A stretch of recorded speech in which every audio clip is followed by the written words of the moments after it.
దేశాన్ని ఉలిక్కి పడేలా చేసిన 2008 అహ్మదాబాద్ వరుస బాంబు పేలుళ్ల కేసులో గుజరాత్ హైకోర్టు సంచలన తీర్పు వెలువరించింది.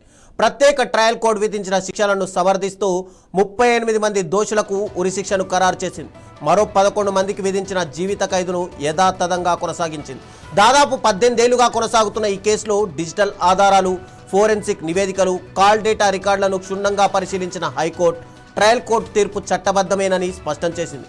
ఒకే కేసులో 38 మందికి ఉరిశిక్షను సమర్థించడం భారత న్యాయ చరిత్రలో అత్యంత కీలక పరిణామంగా భావిస్తున్నారు.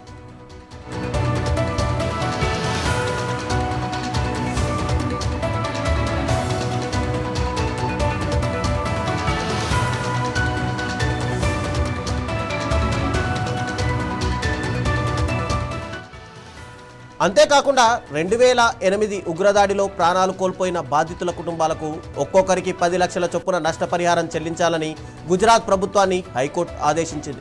తీవ్రంగా గాయపడిన వారికి కూడా తగిన ఆర్థిక సాయం అందించాలని సూచించింది.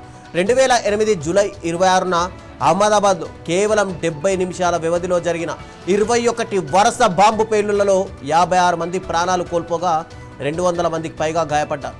ఈ కేసులో హైకోర్టు తాజా తీర్పు దేశవ్యాప్తంగా కూడా చర్చనీయాంశంగా మారింది.